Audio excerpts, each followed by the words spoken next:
J'ai envie de vous dire que c'était inévitable, que la bombe à retardement a finalement explosé.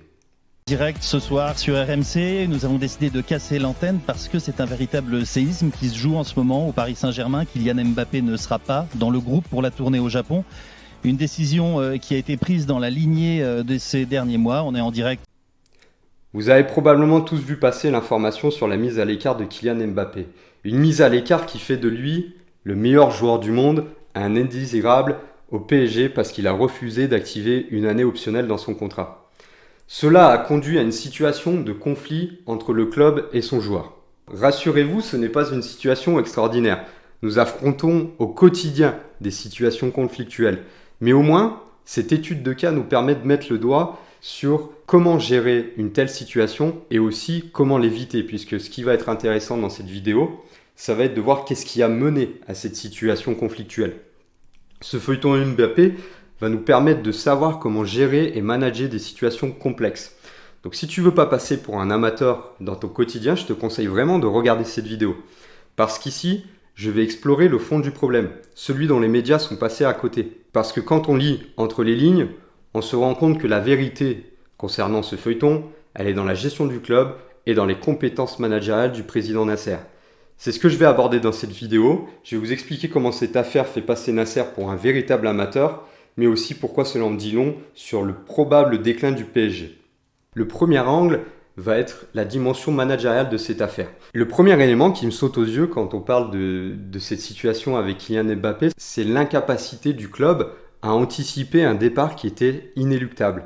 On a vraiment l'impression qu'ils ont préféré ignorer les messages que Mbappé leur a toujours fait passer, à savoir qu'il partirait un jour au Real de Madrid. Ils ne l'ont pas pris au sérieux et aujourd'hui, ils voient la bombe sur le point d'exploser, ou du moins qui a déjà explosé puisque Mbappé est un indésirable. Et cette situation-là, elle me fait penser quand même à une situation que je qualifierais de passionnelle entre les deux parties. Et en fait, les situations passionnelles finissent toujours par se consumer. Et en plus de ça, les situations passionnelles mènent à des décisions irrationnelles. Et je vais illustrer ça avec la photo du maillot où il était floqué 2025 et où Mbappé visiblement n'était pas forcément au courant parce qu'il avait signé un contrat qui allait jusqu'en 2024. Cette photo-là, elle est très malsaine. Elle est très malsaine parce qu'elle montre que Nasser, déjà, il a menti aux supporters et aux joueurs, mais aussi, elle montre une certaine incompétence de sa part. Déjà, ça veut dire qu'il a eu une confiance aveugle, et ça, c'est parce qu'il était passionné. Il a la passion du joueur, et cette passion-là l'a rendu aveugle, et l'a mené à prendre une décision court-termiste,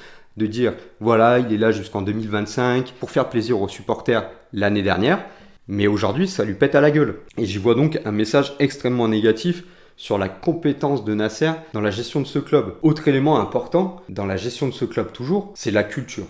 La culture qui a été installée. Pour moi, la seule culture qui est au PSG actuel, c'est la culture de l'argent. Et qui dit argent, dit souvent manque de loyauté. En fait, c'est connu dans le monde du foot. Le PSG, c'est un club essentiellement composé de mercenaires et d'opportunistes qui viennent en France pour prendre un gros chèque et gagner le championnat. Le reste de leurs performances, elles sont extrêmement moyennes. D'ailleurs, en fait, quand on parle de culture de ce club, je ne suis même plus capable de vous dire quelles sont les valeurs fondatrices du Paris Saint-Germain. Cette culture de l'argent, elle est arrivée à ses limites avec un joueur comme Mbappé. Parce que Mbappé, il est là pour se transcender. Il est là pour dépasser des valeurs, qu'on pourrait qualifier peut-être de vulgaires. Mbappé, c'est un joueur qui souhaite devenir le plus grand de tous les temps. Et le PSG n'est pas assez grand pour Mbappé. Et tout l'argent du monde ne lui permettra pas ça. Mbappé, il est là pour faire l'histoire. Pas l'histoire du PSG, l'histoire du football. Et il est là pour écrire sa propre légende. Alors quand Nasser, il essaye de défendre l'institution en mettant Mbappé à l'écart, il se trompe. Parce qu'en fait, jamais aucun grand club, aucune institution justement, n'a jamais mis son plus grand joueur à l'écart. L'expérience de ces grands clubs fait qu'ils ont toujours été en mesure de se séparer de leurs meilleurs joueurs d'un commun accord et avec les honneurs. Et là, je peux vous donner pas mal d'exemples. On a la Juventus avec Zidane, qui l'avait vendu à un moment clé. On avait Manchester United avec Cristiano Ronaldo. On a le Real qui a laissé partir libre Karim Benzema cet été, alors que c'était le Ballon d'Or quand même. On a même Messi qui a quitté le Barça sans clash et gratuitement, alors que c'est l'un des plus grands joueurs de tous les temps. C'est le cycle ordinaire des clubs. Et les véritables institutions, elles savent qu'elles ne dépendent pas d'un seul homme. Et ça fait passer aussi Nasser pour un amateur. Au travers de l'échec Mbappé, je vois la faillite du projet qatari avec le Paris Saint-Germain.